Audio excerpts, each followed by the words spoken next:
안녕하세요, 여러분.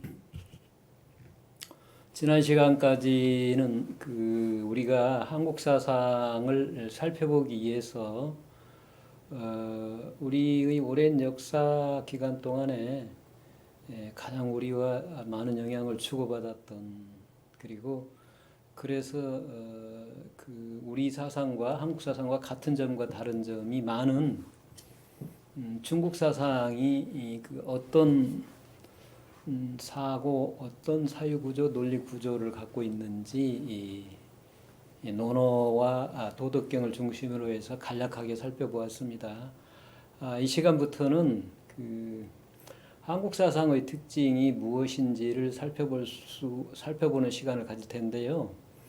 한국 사상의 출발점은 역사학자들이 우리나라 가운데 최초로 세워진 나라가 바로 고조선이라고 얘기를 하고 있기 때문에, 물론 이제 그 위로 올라가든 내려오든 그거는 뭐 변화할 수도 있지만, 그러나 고조선이 우리 민족이 세운 최초 국가임에는 이제 틀림이 없기 때문에 고조선 사상을 중심으로 해서 한국 사상의 특징이 무엇인가를 살펴보려고 합니다.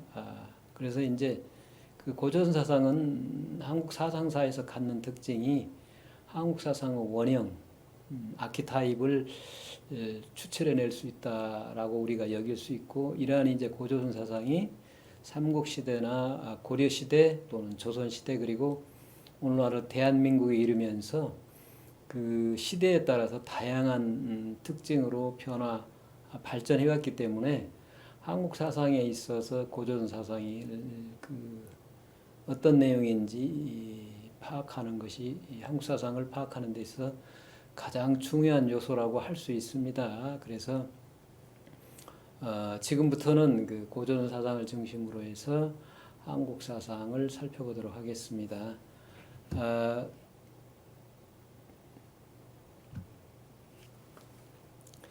고전 사상이 연구돼야 될 필요성은, 일단 오늘날 우리가 사상사 또는 철학사, 한국 철학사를 보면 아시겠지만, 사실은 유불도를 비롯해서 다양한 사상을 종합적으로 고조선 시대부터 현대 한국에 이르기까지 철학사를 정리한 책은 아직 없습니다.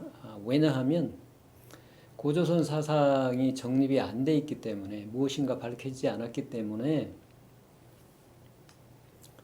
삼국시대로 오게 되면 중국에서 수입한 중국 유학, 중국 불교, 중국 도가, 중국 도교를 중심으로 해서 기술을 할 수밖에 없고, 그러다 보니까 결국 한국 철학은 중국 철학 또는 중국 사상을 벗어나지 못하게 됩니다. 그래서 한국과 중국과 다른 한국 사상이 무엇이 있느냐라고 스스로도 반문할 수밖에 없는 그런 상황입니다.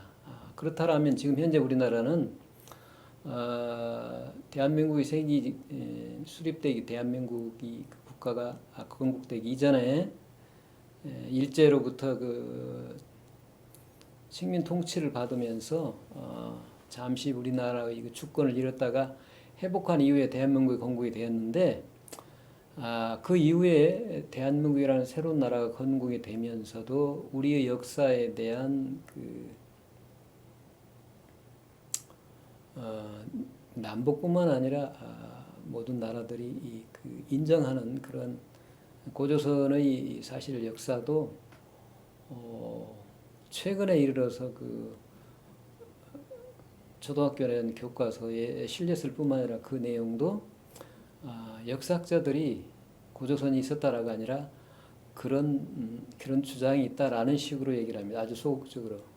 그래서 어찌 보면은 나무나라를 얘기하듯이 그러는데, 그래서 어찌 보면 역사적으로 보면 아직 우리나라가 독립을 못했다고 볼 수 있어요. 자, 그와 마찬가지로 한국 사상 역시 고조선 사상이 정립이 안 돼 있기 때문에 한국 사상이 독립된 하나의 사상으로 있다고 제시를 할 수가 없게 되어 있습니다. 당연히 고조선 이후에 4,300여 년의 역사, 우리는 뭐 5,000년, 대략 5,000년, 반만 년의 역사라고 얘기를 합니다만은, 그런 역사가 있다면 분명히 역사를 이끌어온 민족이 있고, 주체인 민족이고 그 민족의 역사를 이끌어가는 역사 정신이 없을 수가 없습니다. 소위 말하는 역사 철학이 없을 수가 없고 역사 철학이라는 결국은 다시 말하면 크게 말하면 철학인데 사상인데 사상이 없는 역사는 존재할 수가 없습니다.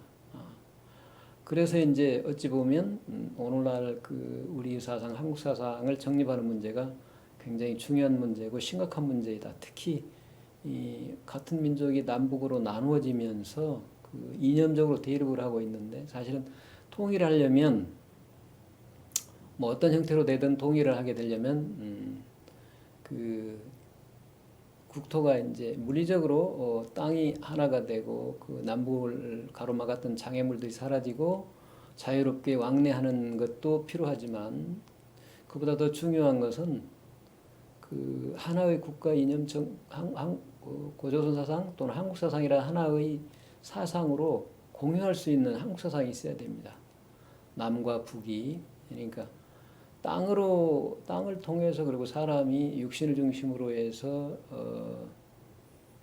교류를 하는 것은 2차적인 문제이고 사실은 이렇게 남북으로 나눠져 있을지라도 우리 국가관념이나 우리의 미래에 대해서 지향하는 목적, 방향이 똑같다면 즉 고조선 사상으로부터 역사적으로 다양하게 전개되어 온 한국 사상이 이 한국 사상을 바탕으로 해서 오늘날 그 남북이 함께할 수 있는 현대적인 한국 사상이 정립이 되면 세워지면 그걸 바탕으로 마음이 하나가 될 수 있기 때문에 설사 물리적인 국토는 철책으로 나눠져 있을지라도 마음이 하나가 될 수가 있다. 남북 국민이 하나가 될 수가 있다. 이게 이제 중요하다는 얘기죠. 그러니까 사실은 똑같죠. 일제가 우리나라를 침략을 할 때도 먼저는 땅을 먼저 뺏었죠. 공간적인 땅을 뺏고 그 다음에는 정신적인 어를 없애기 위해서 우리 말인 한글을 쓰지 못하게 했고 다음에는 역사를 조작을 하게 됩니다. 그래서 그 자기들의 식민지 통치가 정당함을 강제적으로 어찌 보면 주입시키려고 했던 거죠. 정당하지 않는데도 불구하고. 그러니까 어쩔 수 없이 역사를 조작을 하게 된 거죠. 그래서 고전 사상을 지워버리고 그 위만조선을 중심으로 해서 연나라 위만이라는 사람에 의해서 우리 민족의 역사는 처음부터 그 다른 나라의 통치를 받았던 그런 민족이다라고 아주 우리 민족을 그 비하하는 동시에 그렇기 때문에 자신들의 식민지 통치가 정당하다. 우리 민족을 미개한 민족을 그 개화시켜주기 위해서 침략을 했다라고 아주 미화를 하는 거죠. 그런데 그러한 그릇된 자기들의 욕심에 의한 건데 사실은 고대 시대를 보면 일본의 자신들의 국가가 세워지기 이전에 이미 삼국 우리나라는 세워져 있었고 삼국의 특히 백제에서 그 수많은 서적들이나 이런 것들이 일본의 전래가 되면서 그 본래 거주하던 일본 본토의 그 사람들을 국가 개념을 인식을 시켜주고 국가를 세워주고 역사를 기록하게 해주고 한 게 바로 백제라는 건 그 역사적인 사실로서도 논증이 되는 부분이 많이 있습니다. 그러니까 어찌 보면 그 이후에도 끊임없이 그 조선 시대 이르기까지 계속 우리나라에 조공을 바치기도 하면서 우리나라의 도움을 받고 그런 나라였는데도 불구하고 어찌 보면 반대로 그야말로 그 말이 안 되는 억지를 부리는 거죠. 그러니까 역사는 냉정하게 봐야 됩니다. 그래서 사람은 누구나 다 사람이고 어떤 하나 국민이고 어느 나라고 역사고 과거는 누구나 100% 완전한 사람이 누가 있으면 역사가 온전한 선의 역사가 어디가 있습니까? 때로는 남 나라를 침략할 수도 있고 때로는 남 나라를 도와줄 수도 있고 서로 그런 거죠. 오늘날에도 똑같죠. 그걸 냉정하게 스스로 비판을 하고 잘못된 점을 고치려고 하고 그래야 함께 할 수 있죠. 그런데 일본은 그런 역사에 대한 반성을 할 줄 모르고 오늘날 우리 사회가 지금 둘러싸고 있는 중국이 똑같죠. 중국도 역시 모든 것은 자신들의 것인데 한국이 훔쳐간다는 등 그 억지를 많이 주장을 하는데 사실은 그게 열등감의 표현이죠.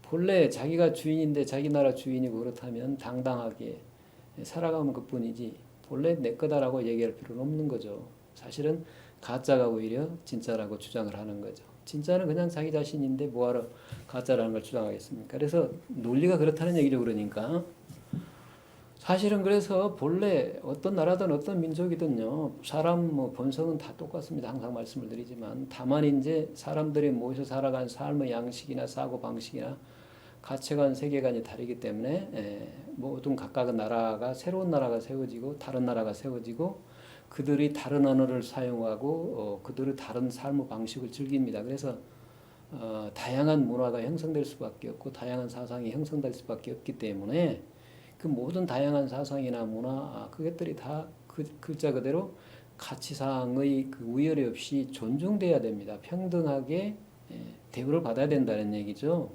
그거 당연한 겁니다. 그런데도 불구하고 오늘날 그 대한민국이 세워졌음에도 불구하고 여전히 그런 그 식민지 통치에 있었던 사고방식들이 아직 완전히 사라지지 않아서 그런지 자꾸 그 우리 자신을 찾기보다는 중국 사상이나 일본 사상이나 미국 사상이나 자꾸 프랑스나 독일 사상이나 자꾸 바뀔 것을 추구하고 우리 자신의 고유한 것들을 되돌아보려는 마음의 여유가 없기 때문에 특별히 그 고조선 사상을 연구를 해야 된다라는 것을 이제 말씀을 드리고 강조를 합니다. 거기에는 이제 내적으로 그렇다는 얘기예요. 우리 자신이 갖고 있는 문제가 아직은 역사적인 독립과 더불어 사상적인 독립이 안 돼 있다. 그 얘기는 우리 스스로 우리 대한민국 국민이 모두 인정하고 공유할 수 있는 한국 사상이 무엇인가, 중국 사상과 다르고 미국 사상과 다르며 유럽 사상과 다른 우리 한국 사상이 무엇인가가 정립이 안 돼 있다. 우리 스스로 다시 말하면 한국인으로서 우리가 어떤 존재인가에 대한 한국에서 나는 누구이며 한국인으로서 삶은 어떻게 사는가. 그래서 그것이 다른 나라의 사람들의 삶과 어떻게 다른가 하는 문제가 정립이 안 돼 있다라는 것이 이제 우리나라가 처한 내적인 현실적인 문제입니다. 또 하나는 이제 외적으로 밖으로 보면 현재 지금 한류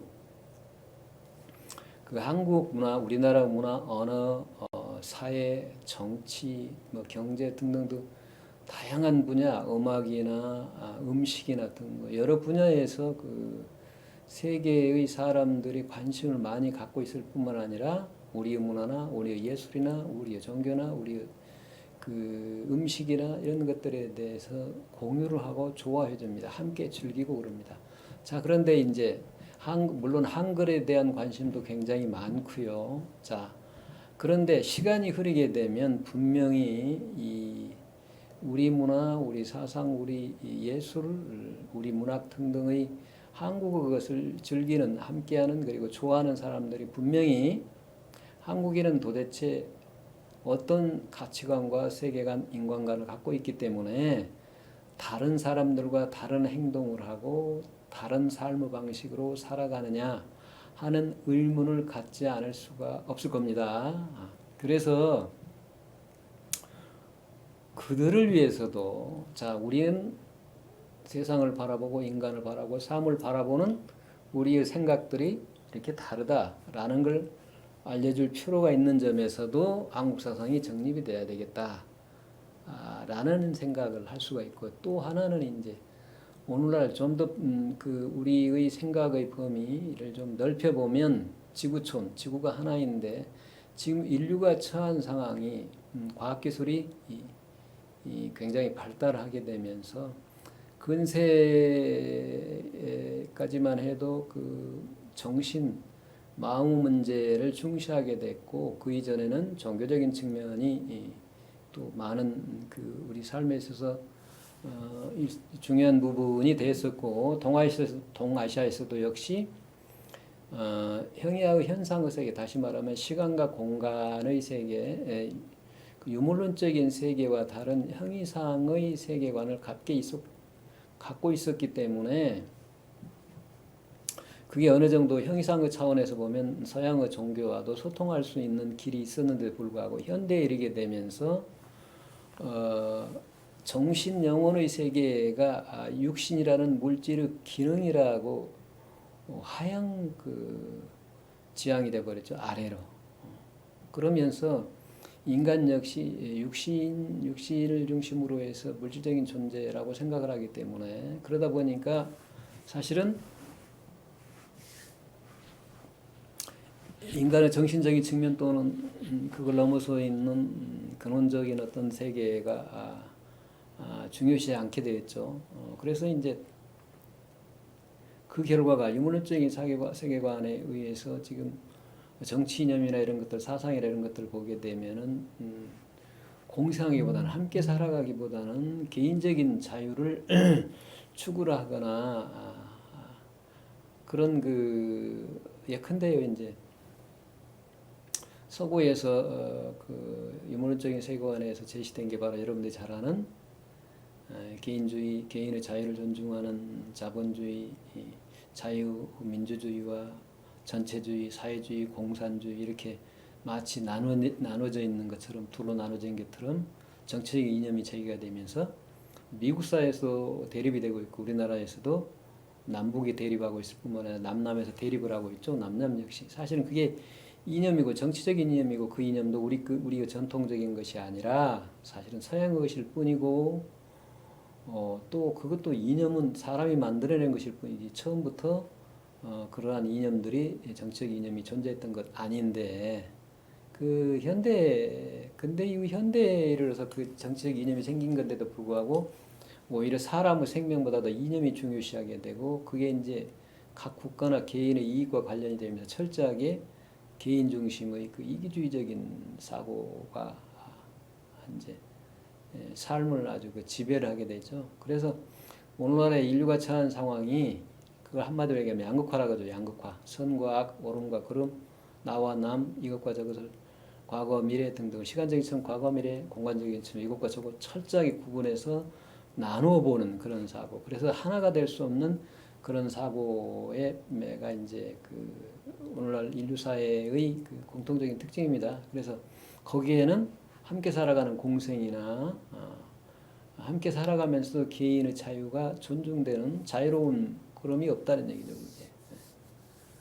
그래서 이제 오늘날 인류가 처한 그러한 측면에서 보면 개인적인 자유가 사회적인 평등이 이 둘이 아니게 그래서 인류가 함께 살아가면서 함께 발전할 수 있는 공생하고 공명할 수 있는 세계관, 가치관 또 그러한 가치관, 세계관에 의한 삶의 방법이 필요하다. 자, 그 말은 달리 말하면 이제 학문적인 측면에서 보면 인문학과 사회 그리고 자연이 둘이 아닌 그러한 세계 또 그러한 관점에 의해서 인간의 모여든 사회와 그리고 자연이 둘이 아니게 살아가는 그러한 삶의 방법이 필요할 뿐만 아니라 학문에 있어서도 인문학과 사회과학 그리고 자연과학이 자연을 대상으로 한 과학이 둘이 아닌 소위 말하는 통합적이고 통섭적인 접근이 필요하다. 자, 이런 점들이 이제 고조선 사상을 통해서 밝혀질 수 있는 가능성이 있다라고 얘기를 하는 거죠. 자, 이제 이런 얘기를 하려면 그 이전에 우리가 이해해야 될 부분이 뭐냐면 과거 세계와 동아시아에서 중국을 중심으로 형성되는 형이상을 추구하는 그러한 학문의 전통이 어떤 차이가 있는지 그리고 그게 어떤 한계가 있는지를 살펴보아야 됩니다. 자, 이제 그러려면은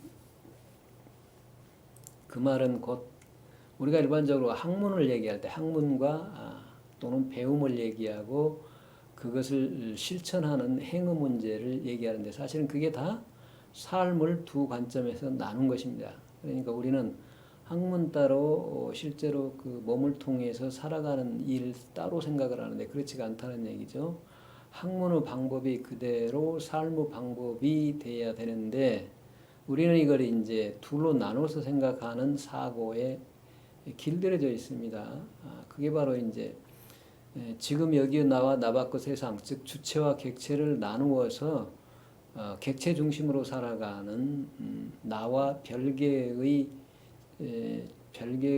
실체적인 존재로 있는 자연이라는 세계를 대상으로 해서 학문하는 과학적인 사유와 그걸 이제 나 문제로 끌어들여서 주체를 중심으로 생각하는 철학이라고 얘기할 수 있겠죠. 다시 말하면 인문학이라고 할 수가 있겠고 거기에는 문학도 있고 역사학도 있고 그렇죠. 그런데 사실은 이렇게 둘로 나누어서 주체와 객체의 같은 평면 안에서 동일한 평면 안에서 서로 다른 학문의 방법 또 서로 다른 관점, 서로 다른 목표로 학문하는 게 이제 서양에서 얘기하는 인문학과 사회학, 자연입니다. 근데 사회학과 자연은 똑같이 이 과학적인 학문 방법을 사회학이나 과학이나 그래서 자연을 대상으로 하는 과학이나 그래서 이제 사회과학이라고 자연과학이라고 합니다. 근데 사실은 인문은 인문과학이라고 얘기를 한때 하긴 했지만 그 인문학과 과학이 둘이 아니라는 의미지 인문학과 과학의 학문 방법은 분명히 다릅니다. 그럼에도 불구하고 우리는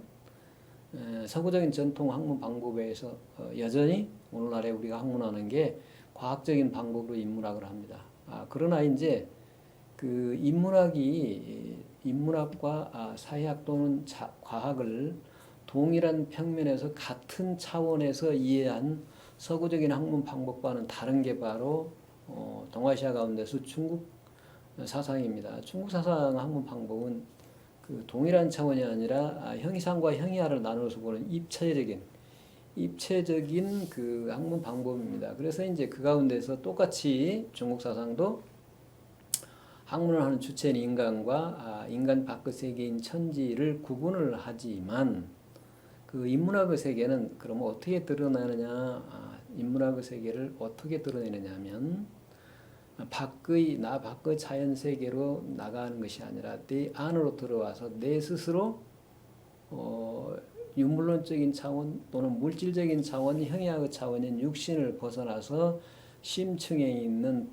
본성이라는 형이상의 세계에 도달하는 방법을 사용합니다. 그러니까 똑같이 현상으로부터 출발합니다. 물질적인 현상의 세계로부터 출발해요. 뭘까요? 그래서 그런 점에서는 과학과 동아시아에서 얘기하는 학문으로서 인문학이 똑같죠. 그러나 다른 점은 서양의 세계는 인문학이나 사회학이나 과학은 형이상의 경계가 없습니다. 그러나 중국에서 얘기하는 학문은 유가나 불가나 도가를 막론하고 형이상의 도 또는 본성 또 근원 뭐 이런 걸 추구를 하기 때문에 그런 점에서는 서양의 세계는 인문학과 사회학, 과학과는 차이가 있다라는 걸 얘기할 수가 있습니다. 그러나 똑같은 점은 현상으로부터 출발하는 점에서는 같다는 얘기죠. 자, 그런데 문제는 이제 서양의 학문 방법인 사회학이나 자연의 그 과학처럼 나 밖의 세계로 달려나가는 것과 달리 내 안으로 들어와서 내 세상을 바라보는 내 차원을 고양시켜서 지혜의 눈으로 해안으로 세상을 바라보는 관점에서는 분명히 서양의 과학이나 사회학, 서양의 인문학과 차이가 있는데 여기서 이제 문제가 생긴다는 얘기죠. 자, 형이상의 세계, 근원의 세계를 추구를 하다 보면 그게 결국은 본래 내가 왔던 자리인 현상으로 돌아와야 되는 문제가 생깁니다. 근데 계속 근원, 본성, 도를 추구하는 쪽으로만 중심으로 해서 수행하고 수련하고 수도를 중심으로 해서 학문을 강조를 하다 보면 그거는 이제 주로 마음을 통해서 이루어지기 때문에 그 마음을 쓰는 용심의 문제만 강조를 하게 되지 그것이 현상에서 시공으로 다시 드러나는 즉 몸을 통해서 말과 행동으로 드러나는 실천의 문제가 중시하지 않게 됩니다. 그래서 이제 그 서양의 과학기술 중심의 현상적인 학문 방법과 중국의 형이상의 세계를 향하는 그리고 인간 밖이 아닌 인간의 내면을 향하는 그러한 학문 방법이 갖는 한계를 벗어났을 때 그 새로운 학문이 필요하다 그런 얘기죠. 바로 그런 측면에서 똑같이 그 현상의 세계가 아닌 근원적인 세계에서 출발을 하면서도 그 근원적인 세계가 현상의 세계로 드러나는 측면에서 학문을 논하고 삶을 논하는 게 바로 한국 사상이기 때문에 이 한국 사상의 측면에서는 오늘날 인류가 갖고 있는 종교와 과학의 갈등을 비롯해서 인문학과 과학의 갈등 또는 그 여러 가지 양극화 현상들, 정치적인 이념으로서 일어나는 양극화 현상들, 그러한 모든 현상들을 해결할 수 있는 방안, 다시 말하면 인간의 삶이나 또는 인간과 자연이 어떻게 어울릴 것인지, AI 시대 인간과 인공지능이 어떤 관계를 맺고 또 인공지능을 어떤 방향으로 개발해서 어떻게 사용할 것인지 등과 같은 다양한 문제들을 해결할 수 있는 건 바로 한국 사상이다, 그런 얘기죠. 그래서 그런 측면에서 보면 고조선 사상을 연구하는 것이 지금이야말로 좁은 의미에서는 우리 대한민국에 있어서 가장 필요하고 절실한 문제인 동시에 좀 더 그 안목을 밖으로 널리 지구촌으로 넓혀보면 인류 사회가 안고 있는 다양한 문제들을 해결할 수 있는 답을 찾을 수 있을 것이다라고 우리가 말씀을 드릴 수가 있습니다. 그래서 이제 고전 사상의 연구가 필요하다라는 것. 가장 근본적인 문제는 어쨌든 우리가 잠시 일제 식민지 기간 동안 뭐를 했느냐? 우리 고유한 사상, 한국 사상의 전통을 잠시 잊었기 때문에 그걸 되찾아서 현대에 맞게 재정립해야 된다. 그게 이제 가장 중요한 문제고요. 우리 자신을 보면 밖으로 보면 한국 사상에 대한 그 인류의 요구가 많다, 관심이 많다라고 볼 수 있고, 좀 더 크게 생각을 하면 인류가 처한 문제를 해결할 수 있는 방향을 고전 사상을 통해서 찾아볼 수 있을 것이다라는 기대를 가지고서 우리가 살펴볼 때 고전 사상을 연구할 필요성이 있다. 자, 이렇게 말씀을 드릴 수가 있겠습니다. 자, 그러면 이제 우리가 잠깐 그 고전 사상을 왜 연구를 해야 되는지, 우리 한국적인 측면에서, 그리고 우리나라가 아닌 각기 다른 나라가 우리나라에게 바라는 요구라는 외적인 측면을 살펴보았고, 그걸 좀 더 넓은 의미에서, 넓은 그 안목에서 보면 인류가 처한 극단적인 양극화 현상, 그 양극화는 언제나 현상 중심으로 세상을 바라보고 인간의 삶을, 학문을, 종교를 논할 때 나타나는 현상인데, 그게 바로 과학기술이 바탕으로 깔고 있는 유물론적인 세계관, 유물론적인 가치관, 유물론적인 인간관 때문이다. 따라서 그렇다고 해서 중국에서 제시하는 형이상학적인 측면을 중시하다 보면 현상의 유물론적인 세계를 무시하게 된다. 그래서 양자가 조화로울 수 있는 새로운 사상이 필요하다. 그게 이제 오늘날 얘기하는 통섭적이고 통합적인 학문의 연구 방법이 필요하다. 이제 그런 얘기죠. 그래서 우리가 앞으로 그러한 통섭적이고 통합적인 방법을 적용을 해서 고전 사상을 살펴보고 그걸 바탕으로 해서 한국 사상의 특징이 뭔지를 정립을 해보자라는 얘기입니다. 자, 그렇다 보면 이처럼 한국 사상을 또는 고조선 사상을 통섭적이고 통합적으로 연구를 하는 방법이 사실은 그대로 인간이 통섭적이고 통합적으로 살아갈 수 있는 방법이다. 삶의 방법이 된다. 왜냐하면 학문 역시 삶의 한 측면을 나타내기 때문이다.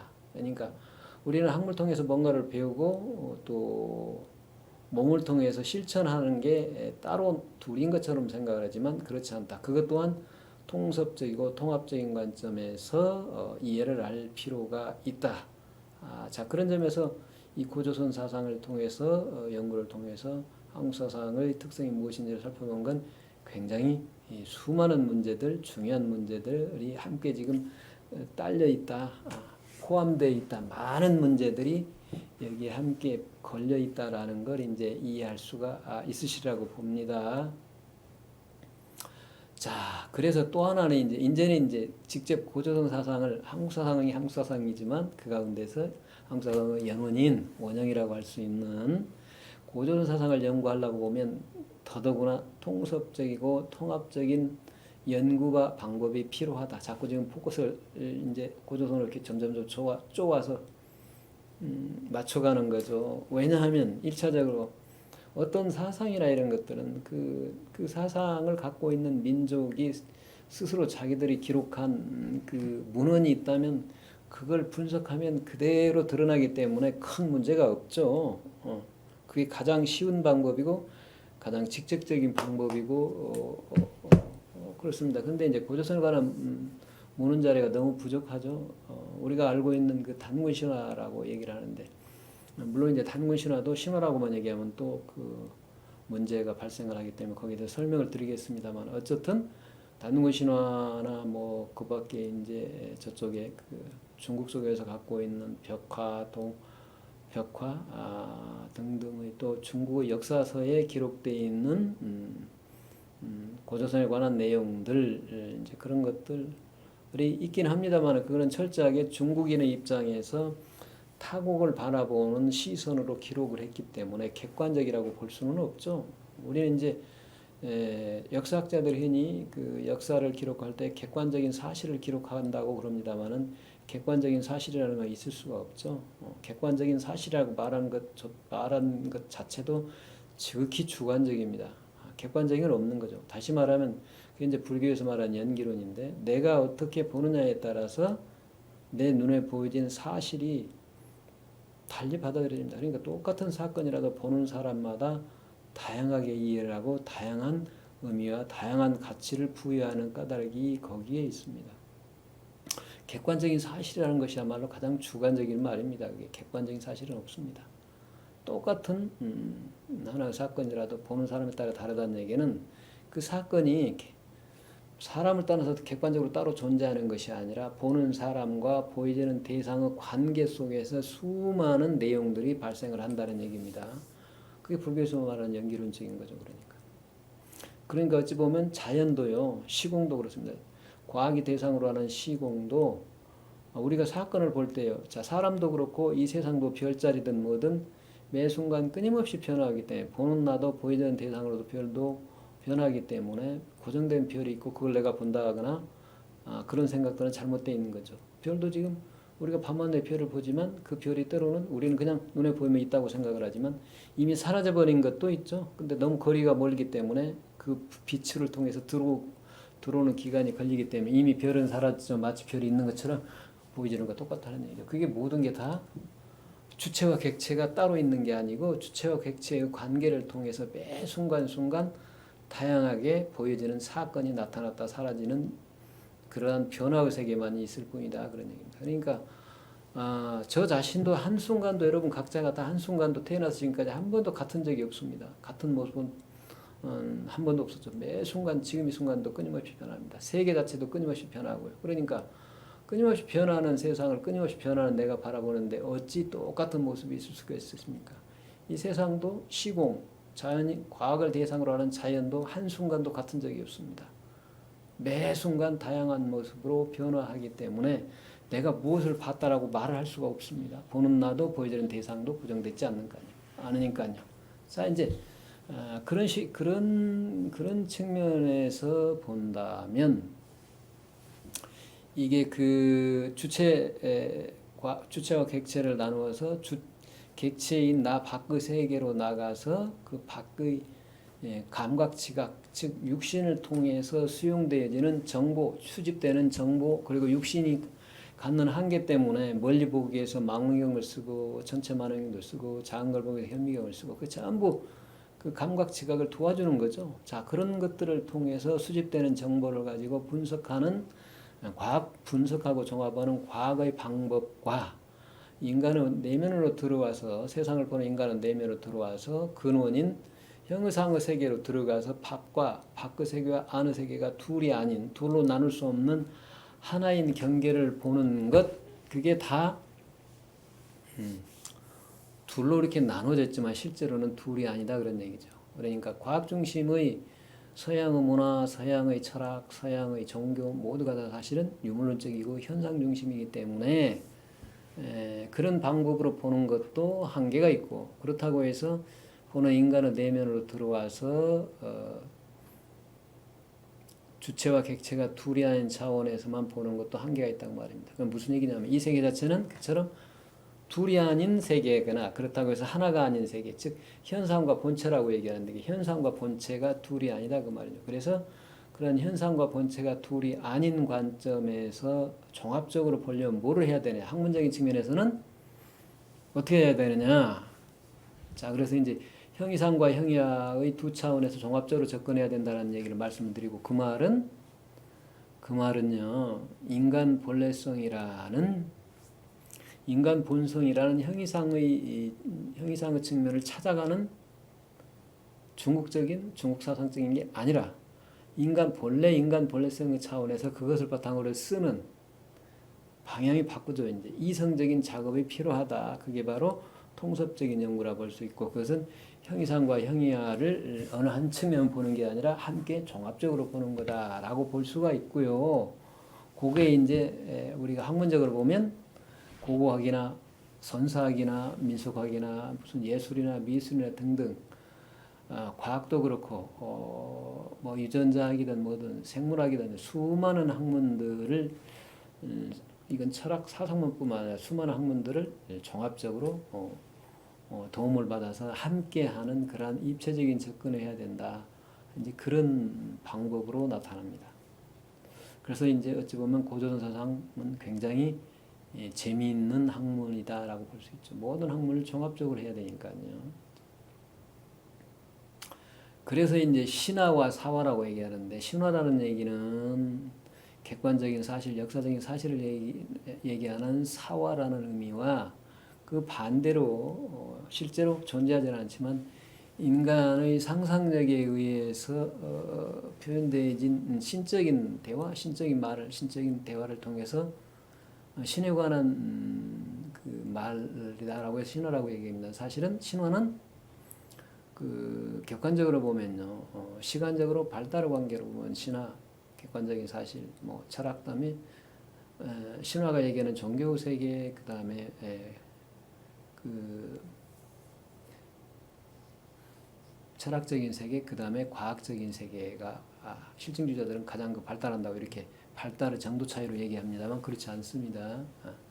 형이상의 세계는 현상의 세계가 아니기 때문에 모습이었기 때문에 시공을 초월했기 때문에 표현할 방법이 없습니다. 그래서 신이라는 개념을 통해서 표현할 수밖에 없기 때문에 신화가 되는 거고, 현상적인 측면에서 일어나는 사건들을 얘기하려면 사화가 될 수밖에 없습니다. 그러니까 이 고조선이라는 그 고조선의 개국에 관한 설화가 단군 신화 또는 단군 사화인데, 이게 신화와 사화 양쪽에서 다 봐야 됩니다. 형이상과 형이하 두 측면에서 다 봐야 된다는 얘기고, 또 하나는 이제 이걸 이제 그 고조선이 우리나라 최초로 세워진 국가라고 보기 때문에 이 역사 그런 측면에서 보면 역사 시대이지만 그게 문헌이 부족하기 때문에 어떻게 봐야 되느냐, 역사 이전의 선사적인 측면에서 선사학과 역사학을 함께 봐야 됩니다. 그러니까 신화와 역사는 형이상과 형이하 문제라면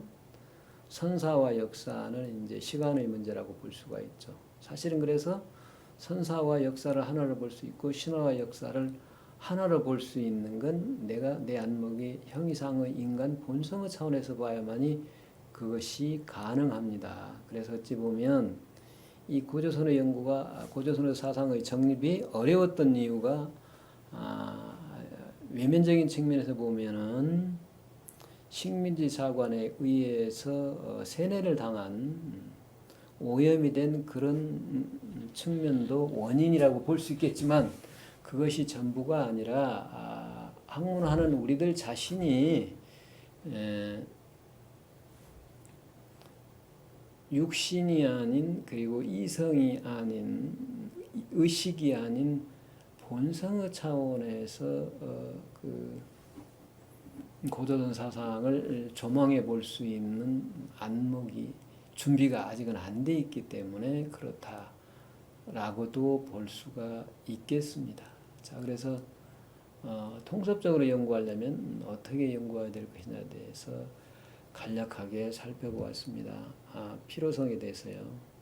자, 이제 이거를 이해하려면 기존의 연구 방법과 다른 고조선 사상을 연구할 수 있는, 즉 고조선 사상을 연구하기에 알맞은 연구 방법, 그건 더 나아가서 한국 사상을 연구할 수 있는 그 연구 방법이 제시해야 된다라는 얘기인데, 자, 이 문제는 또 기존의 과학적인 방법과도 다르고 중국 사상, 즉 형이상의 도를 추구하는 중국 사상과도 다릅니다. 그래서 어찌 보면 그 새로운 학문 방법이라고 볼 수 있기 때문에 이러한 문제는 여기서 그 문제만을 가지고 말할 수 있는 주제는 아닙니다. 그래서 간략하게 몇 가지만 그 말씀을 드리고 이 문제를 좀 구체적으로 과거의 학문 방법부터 시작을 해서 한국 사상의 학문 방법에 이르기까지 좀 체계적으로 정리해 놓은 게 제가 그 제시한 한국 사상과 인간의 삶입니다. 그래서 그 구체적인 내용은 한국 사상과 인간의 삶을 참고로 해서 살펴보시기를 바라고요. 이 한국 사상의 측면에서 그 학문의 방법이 이 중국과 다르고 과학과 다른 학문의 방법에 대해서 제시하고 그걸 바탕으로 해서 그 서양에서 얘기하는 학문 방법과 다른 학문의 분류에 대해서 정리를 해본 게 바로 한국 사상과 방달의 인문학입니다. 그리고 중국 사상이 그 형이상을 추구하는 사상이란 점에서 유가, 불가, 도가를 중심으로 해서 중국 사상의 특징을 제시하고 있는 게 바로 유불도와 통관의 인문학입니다.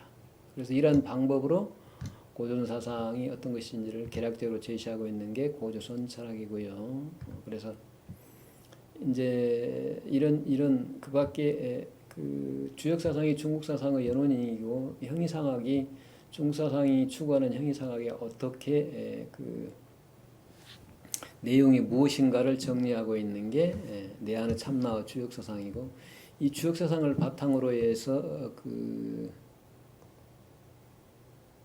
주역 사상을 바탕으로 해서 정리되고 제시되고 있는 게 논어 사상입니다. 그래서 내한의 참나와 논어 사상이 있습니다. 이거를 참고를 해주시고, 특히 이제 그 주역의 내용과 달리 한국에서 한국 사상이 역학적인 측면에서 역학의 이 체계로 표현되어 있는 정역이라는 게 있습니다. 그래서 주역과 정역이 어떻게 다르고 내용이 어떤 차이가 있는 건지를 제시하고 있는 게 역경 철학입니다. 그래서 이러한 내용들을 바탕으로 해서 참고를 하시기 바랍니다. 자, 그러면 이제 앞으로 돌아가서 우리가 얘기하는 한국적인 학문의 방법 또는 통섭적인 방법이 무엇인가에 대해서 아주 간략하게 말씀을 드리고 오늘 오늘 강의는 마쳐야 될 것 같습니다. 자, 우리가 세상을 보거나 세상에 대해서 이해를 하거나 세상에 대해서 객관화시켜서 표현하는 방법이 바로 뭐냐면 첫 번째 범주가 뭡니까? 시간과 공간이라는 겁니다. 시간과 공간이라는 범주 카테고리 개념은 인간은 물론 이 세계를 나타내는 데 있어 굉장히 중요한 범주입니다. 그런 동서고금을 막론하고 시간과 공간을 구분해서 나누어서 역사와 그 선사를 구분하는 것도 시간의식이 생기면요, 공간의식은 공간적으로 그 자의식이 생기는 거죠. 시간의식과 공간의식은 동시에 생깁니다. 그러니까 시간의식을 시간적으로 과거와 미래를 나누어서 생각할 수 있는 시간의식이 생기면 나와 남을 구분할 수 있는 공간적인 의식이 생깁니다. 그게 바로 자의식입니다. 자의식. 공간적인 측면에서 나와 남을 구분해보는 의식이에요. 그런 의식들이 소위 말하는, 그러니까 역사의식이 공간적인 측면에서는 공간의식으로 이게 나눠지는데 자의식으로. 그래서 역사와 선사를 나눌 때 자의식이 있느냐 없느냐에 따라 자의식이 나타날 때는 이유를 역사라고 그러고, 이제 그 자의식을 바탕으로 해야 비로소 그리고 내가 속한 내 나라를 중심으로 해서 또는 나를 중심으로 해서 우리나라 어느 지역을 내가 산 지역을 중심으로 해서 일어난 일들을 사건을 기록하는 거죠. 기록이라 할 수가 있죠. 그래서 역사와 선사가 그런 의미를 갖고 있고 그걸 이제 자의식을 표현하는 도구 문자에 의해서 그걸 표현하느냐 표현하지 않느냐. 그래서 기록으로 문자에 의한 기록으로 남기냐 남기지 않느냐에 따라서 역사와 선사를 나누기도 하죠. 그래서 이제 시간과 공간이 굉장히 중요합니다, 여러분들. 생사의 문제는 뭐예요? 결국은 태어나고 늙고 병들고 죽어간다는 건데요. 우리 근심 걱정 두려움 많은 것은 어디서 생깁니까? 미래 때문에 생기죠. 죽음, 내가 죽어야 된다는 생각 때문에 죽지 않으면 안 된다는 생각, 그리고 내 자식이, 내 미래인 내 자식이 내가 죽으니 어떻게 될 것인가 하는 걱정. 그래서 내가 말하거나 행동하고 살더라도 함부로 살지 못하고 나에 대한 후세 평가가 어떤가 그런 걸 생각하기 때문에 미래의식이 듣기엔 두려움 생기고 무서움이 생기고 생로병사에 대한 그 두려움이 생기고 그러는 거죠. 그런 것들이. 그러니까 이것들이 시간의식이 생기느냐 안 생기느냐, 공간의식이 생기느냐 안 생기느냐 굉장히 중요합니다. 공간의식이 자의식이 생겼다는 나와 남을 구분했다는 얘기죠. 나와 남 그리고 우리라는 생각들이 그 규정이 되고 그런 겁니다. 그래서 어쨌든 우리가 사고를 하거나 그 사고 내용을 언어나 어떤 다른 문자로 표현할 때 그것들이 전부 시간과 공간 속에서 일어나는 사건과 물건을 통해서 표현이 됩니다. 그러니까 나와 세상을 따로 구분해서 표현하는 것도 사건과 물건에서 표현하고 그걸 다시 사건과 물건을 나 중심으로 하나로 합하는 것도 역시 사건과 물건이죠. 그러니까 이 사건과 물건이라는 그리고 사건과 물건의 전제가 되는 시간과 공간이라는 카테고리 범주가 우리가 말하고 행동하고 사고하는 것들 언어와 문자를 사용하는 데 있어서 중요하다. 그러니까 우리가 이런 사상을 얘기하고 사상은 결국은 이론 체계로 제시된다고 볼 때 그 이론 체계를 이해하는데 학문을 하는데 굉장히 중요합니다. 살아가는 데 있어도 중요하고. 그래서 통섭적인 연구 방법이나 이게 삶의 방법이기도 합니다. 그래서 이제 예를 들면 그 대학 같은 경우에는 사서 가운데 하는 대학에서는 육아 경제인 대학에서는 물이 본말하고 사유 정시하는 물건에는 이 세상을 사건과 물건을 둘러나서 물건에는 뿌리와 가지 끝 근본본과 그 끝 그래서 본말 물건에는 근본과 지말이 있고 지말이라는 구조에 의해서 물건을 우리가 이해할 수 있고 나타낼 수 있고 사건은 시작과 끝으로 표현할 수 있다. 사건은 어느 것을 시작해서 끝으로 한다고 말이죠. 근데 이제 사실은 이걸 다시 살펴보면 시작과 끝으로만 끝나는 것은 일직선적인 사고입니다. 그러니까 계속 한쪽에서 과거를 해서 미래를 향해 흐른다는 직선적인 사고가 아닌 시간관인데 사실은 동아일에서는 그렇지 않죠. 원입니다. 원이라기보다는 나선형이에요. 그러니까 나선형을 보면 원형이잖아요. 밖에서 보면 그 원형이 계속 이루어지는 거죠. 그러니까 원형이 계속 그 앞으로 나아가면 그대로 계속 반복되는 것이 아니라 앞으로 나아가게 되면 발전하면서 반복이 됩니다. 그 나선형이에요. 그래서 그 원을 보면 현재만이 계속된다고 볼 수 있지만 그게 다 영원한 현재죠. 그러니까 그렇지만 현재가 반복이 되는 게 아니고 나아가기 때문에 다릅니다. 이게 동아시아의 시간관이 달라요. 근데 서양의 시간관은 서양의 종교나 철학이나 과학이나 모두 다 일직선적인 시간관이기 때문에 이게 이제 차이가 납니다. 똑같이 동양 심리학적인 관점에서 켄 윌버와 같은 심리학적인 관점에서 의식을 중심으로 바탕을 해서 동아시아나 저쪽에 그 중동의 이런 인도의 그 브라만교의 아트만과 브라만의 버마 이려 사상이나 대승불교의 중국의 대승불교 인도에서 중국으로 오면 중국 대승불교라는 것들 불교의 그 대승불교의 공사상이나 이런 것들을 결합을 시키고 주역에서 얘기하는 본성이나 이런 것들을 결합시켜서 얘기를 해도 한계가 있는 게 직선적인 세계관에 의해서 시간관에 의해서 규정을 하기 때문에 그걸 일방적인 발전의 관계로만 본다 이 말입니다. 발전. 그러니까 방향을 보면 이제 역방향이에요. 현상의 세계에서 근원인 나무의 뿌리와 같은 근원을 찾아가는 측면만이 있지 이게 이제 순역이라는 게 주역에서 언급되는 개념인데 굉장히 중요합니다. 나무 뿌리만 나무가 나뭇잎을 통해서 뿌리만 찾아가면 그 뿌리 땅속에 있는 뿌리가 나뭇잎이 없다면 나무가 어떤 나무인지 드러나지 않습니다. 즉 뿌리를 통해서 시작된 나무의 특성과 생명 현상은 줄기와 가지 끝의 나무잎에서 최고의 절정을 이룬다 그런 얘기죠. 그러니까 방향이 뿌리에서 나뭇잎을 보는 즉 본에서 말을 향하는 관점을 이제 동시에 봐야 되는데 시초와 종말 한 측면만 보지 종말에서 시초를 향하는 측면을 보지 않고 본말은 지말에서 근본말을 향하지 근본에서 지말을 향하는 방향을 같이 보지 않는다 그 말입니다. 그래서 이제 시간과 공간을 말할 때 무릎 본말하고 사유 종시한다라고 얘기를 하는 측면만 봐서는 안 됩니다. 이제 무슨 얘기냐면 시간과 공간을만을 보면은 서양의 과학적인 사유이고 서양의 종교이고 서양의 철학의 관점인데 동양에서는 어떠느냐 그런 얘기죠.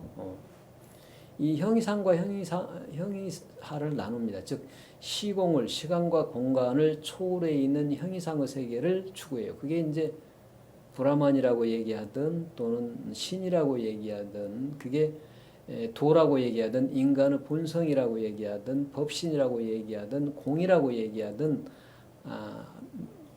똑같지는 않습니다. 다 의미가 다르지만 어쨌든 유사한 경계라고 볼 수 있죠. 어쨌든 그러니까 그건 시공을 초월해 있는 경계예요. 그래서 시간과 공간을 중심으로 해서 사고하고 말하고 학문하고 이 세상을 분석하는데 또 하나 중요한 게 바로 형이상과 형이하라는 개념이다 그런 얘기입니다. 그래서 형이상의 세계를 도라고 얘기하고 인간에서는 본성인 성품 성자로서 성품이라고 그러고 여기 이제 불교식에는 법신이다 그러고 법에 의한 몸 따르마라고 얘기하죠. 그리고 형이하의 측면에서는 그게 이제 그 세계의 측면에서는 그렇게 짜서 기라고 그래요. 도가 자기를 드러내는 도구로서의 현상이다 그런 얘기죠. 그러니까 그릇은 분명히 도가 나타난 거지만 기는 도가 나타난 거지만 기가 이건 아시죠? 기.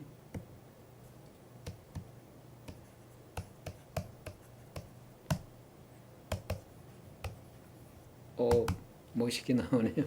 형이상의 도와 형이하의 기가 이제 도를 내용으로 해서 도가 기에 담겨져 나온다. 이제 이게 바로 시간과 공간에서 존재하는 사건과 물건, 사물이다 그런 얘기거든요. 그러니까 사물은 근원인 도가 있다는 얘기고 사물을 통해서는 모습이 없기 때문에 도는 안 드러나지만 그러나 사물이 드러난다는 건 도는 존재한다는 얘기예요. 마치 나무로 보면 어쨌다고 그랬죠. 나무 뿌리가 있고 나무 줄기가 있고 여기에 수많은 나뭇잎들이 이렇게 있을 때 이 나뭇잎과 같은 게 이제 인간을 보면 수많은 인간 개체적인 인간이라고 본다면 이게 이제 그 뿌리는 하나의 신이라고 얘기하는 것 또는 도라고 얘기할 수 있는 거고 이제 그래서 여기 도와 이제 인간도 역시 기와 똑같죠. 나뭇잎뿐만 아니라 인간이 있다면 여기는 동물도 있고 식물도 있고 수많은 존재가 다 함께 할 수 있을 거니까요. 똑같이 인간의 입장에서 보면 이게 어떻습니까? 여기에는 인간의 이게 나뭇잎은 인간의 몸뚱아리 육신이라면 이거는 마음이거든요. 그리고 여기는 이제 뿌리와 같은 게 바로 성품이라고 얘기합니다. 그러니까 이렇게 본다면 형이상과 형이하의 그 구분을 또 하게 된다. 즉 시간과 공간 속에 존재하는 사건과 물건을 중심으로 해서 어쩐다고요? 그 시공을 초월해 있는 사건과 물건을 넘어서 있는 근원인 도, 본성 또는 신이라는 개념을 이제 상정을 해서 그 세계를 나눠서 이해하게 된다. 그러니까 이렇게 근원과 우리가 소위 말하는 이상과 현실이라고 얘기할 때의 형이상과 형이하의 세계를 나누게 되면 양자의 관계가 무엇인가를 나타내는 게 필요하죠. 그게 바로 이제 순과 역이라고 그럽니다. 자, 형이상의 도 또는 신의 세계로부터 또는 성품의 세계로부터 모습을 갖고 있는, 즉 모습이 없는 시간과 공간을 초월했는 도와 신과 성품의 세계로부터 모습 몸뚱아리 또는 기를 향하는 걸 바로 순이라고 그러고 자 이제 이 순역도 여러 가지 의미가 있는데 그냥 이 정도로만 들으세요. 이게 순역이 본래는 나눠질 수 있는 게 아니니까요. 자 반대로 이제 육신으로부터 마음을 향하고 마음으로부터 본성을 향하는 방향을 역이라고 합니다. 이렇게. 그러니까 우리가 아주 이제 순역을 간략하게 얘기했는데 나무 그 육신을 중심으로 해서 육신으로부터 마음으로 마음 이전의 성품을 보는 거 그게 바로 우리가 수행, 수도, 수련이라고 그래요. 그걸 학문이라고 그럽니다. 동아시아에서는 학문이라고 그럽니다.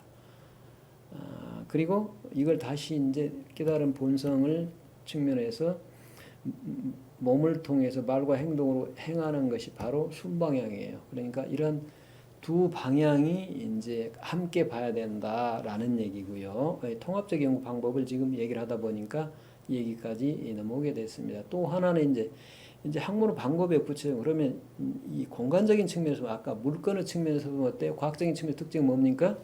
분함입니다. 분함. 나누는 것. 자, 이 우주가 지구와 태양계 아닌 걸 나누고 그 속에 다시 지구와 지구 내성 안팎을 나누고 지구 안에서도 다시 대기권 나누고 다시 그 안에 사람을 나누고 사람과 이게 내 주변에 있는 대기권 나누고 그 다음에 이 사람으로 들어오면 다시 이 세포를 자꾸 나누어서 이 사람 몸을 구성하는 세포 속에 핵 속에 이게 그 미립자로 자꾸 들어갑니다. 이게 뭐예요? 나누는 거죠. 나누는 거. 자, 이걸 다시 지금 합하면 어때요? 모습이 없었던 거 나누고 계속 미립자로 가면 모습이 없었다가 모습이 나타나잖아요. 사람으로 나타나고 사람과 사람이 만나는 거고 그 다음에 사람과 동물, 식물이 만나서 이 생태계가 자연이 형성되고 자연이 이게 지구가 형성되면서 지구가 또 태양이나 다른 행성과 항성 행성과 구분이 되고 이렇게 자꾸 나누고 합하는 분합적인 사고를 합니다. 뭐 공간적인 측면에서 보면요. 그래서 도도 공간적인 측면에서 도의 방법, 도를 드러내고 나타내는 방법이 분합이에요. 그거 이제 개합이라고 하고. 어쨌든 나누었다 합했다 나눴다 합했다 그러는 겁니다. 그런데 이제 반대로 시간성 차원에서 어떻습니까? 물건이 아닌 사건, 도도 똑같이 시간성 차원에서 보면 시간성 원리인 천도라고 그러고 공간성 측면에서 보면 공간성 원리인 지도라고 그럽니다. 그러니까 물건 중심으로 보면 지도라고 보고 사건 중심으로 보면 천도라고 볼 수 있겠는데 이게 둘은 아니에요 사실은. 근데 이제 관점의 차이가 있는데 시간성의 측면에서 어때? 시간성의 측면에서 보면 사건은 어때요? 시작과 끝이 꼭 무엇이 하나가 끝나면 다음 순간에 새로운 사건이 나타나면서 다시 그 새로운 사건이 완성이 되는 것이 새로운 사건이 또 나타납니다. 그래서 끊임없는 생성이에요. 변화 또는 생성. 그러니까 시간성을 중심으로 보면 학문하는 방법, 살아가는 방법이 끊임없는 생성이고 변화이고 그러나 공간성의 측면에서는 분합입니다.